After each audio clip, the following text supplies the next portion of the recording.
हज़रत यूसुफ़ अलैहिस्सलाम ने इनसे कहा, तुम्हारी इस बात की क्या सनद है जो तुम कहते हो, इस पर कौन गवाह है? वो बोले, ए अजीज़, इस शहर में हम बड़े लोग बैदुल वतन मुसाफिर हैं और कोई हमको पहचानता भी नहीं, इसका सबूत हम क्यों कर देंगे? हज़रत यूसुफ़ अलैहिस्सलाम ने कहा, अगर तुम्हारे पास कोई गवाह नहीं तो जो तुम्हारे बाप के पास है इसे ले आओ तो हम जानेंगे कि तुम सच्चे हो।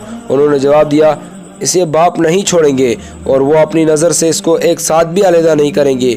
बहुत अच्छा, हम लोग अपने बाप से कहेंगे और इसको आइंदा लाने की कोशिश करेंगे, अगर हो सका तो इसको ज़रूर आपके पास लाएंगे। हज़रत यूसुफ़ अलैहिस्सलाम ने इनसे कहा, इस वक्त तुम सब जाओ, सिर्फ़ एक भाई तुम्हारा यहाँ बतौर कैद रहे, क्योंकि तुम इसको यहाँ लाओगे। तब सब ने मिलकर आपस में तबादला ख्याल किया कि यहाँ कौन रहेगा।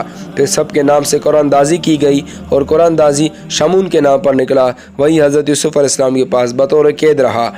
फिर हज़रत यूसुफ़ अलैहिस्सलाम ने फरमाया, अनाज एक एक शतर का बोझ देकर रुखसत करो और कीमत अनाज के नीचे फेर दो। तब मुलाजमान बादशाह ने वैसा ही किया। बस इनको हज़रत यूसुफ़ अलैहिस्सलाम ने फरमाया, अगर तुम अपने छोटे भाई को आपकी दफ़ा लाओगे तो और भी अनाज तुमको एक एक शतर का बोझ ज़्यादा दूंगा। खबर है जो माल हज़रत यूसुफ़ अलैहिस्सलाम के भाई अपने हमरा लाए थे अनाज व गल्ला ख़रीदने को, वो माल भी हज़रत यूसुफ़ अलैहिस्सलाम के अपने भाइयों को वापस कर दिया। और इस वास्ते के मालूम था इनको कि बाप के पास सिवाय इतने माल के और कुछ भी नहीं, और यह भी मुसलत थी कि ताकि इनको दोबारा भेजे। और रिवायत में है कि माल भाइयों के इसलिए फेर दिया कि बाप मालूम करे कि मेरा माल फेर देना ये काम किसी का नहीं सिवाय यूसुफ के।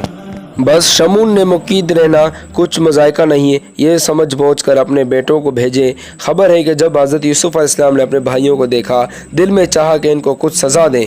इसी वक्त जनाब बारी ताला से आवाज़ आई कि ए यूसुफ़, अगर अपने भाइयों से तुमने मुकाफलत ली तो इनमें और तुझमें क्या फ़र्क रहेगा, बल्कि अफू कर मौजिब हसनात का है, और तू अपने को इनसे छुपा और इनको मत अपनी पहचान दे, ताकि वह तुझसे शर्मिंदा होकर अपनी हाजात से महरूम ना हो जाए।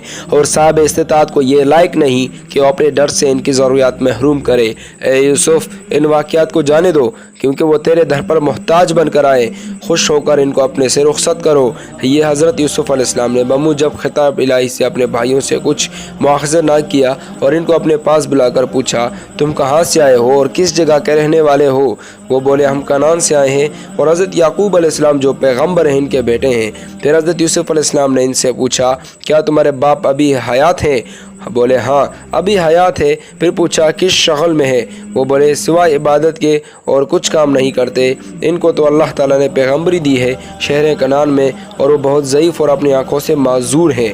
फिर हज़रत यूसुफ़ अलैहिस्सलाम ने इनसे पूछा, इनकी आँखें क्यों जाती रही? वो बोले, एक बेटा इनका था और इसको ख्वाब चाहते थे और बहुत ज़्यादा उनसे मोहब्बत करते थे, और नाम इसका यूसुफ था और वो नहायत हसीन व जमील था, एक लहज़ा नज़रों से जुदा ना करते थे।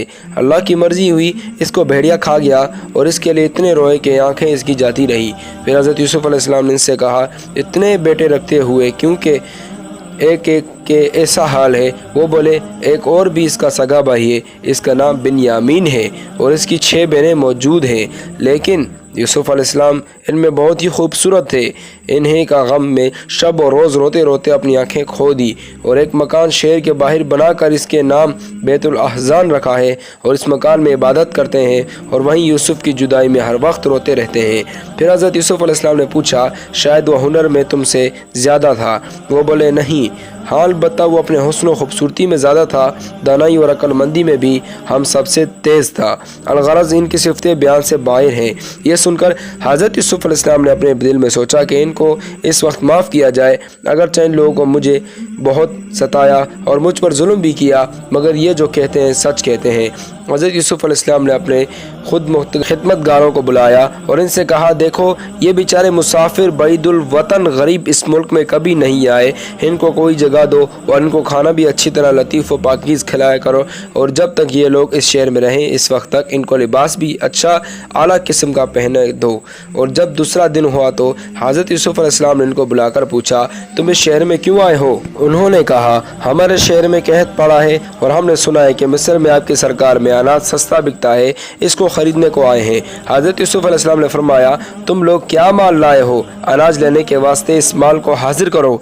तब वो अपना माल लाया ہوا پیش کرنے لگے اور وہ مال قسم پشمینہ وغیرہ کا تھا اور اس کی قیمت اس وقت 200 دینار تھی، لیکن وہ مال قابل خرید نہ تھا کہ اس کو خرید کیا جائے۔ حضرت یوسف علیہ السلام نے ان سے کہا کہ اگرچہ مال تمہارا ہمارے لینے کے لائق نہیں، پھر بھی ہم نے تم کو اس اوجانا دے دیا ہے۔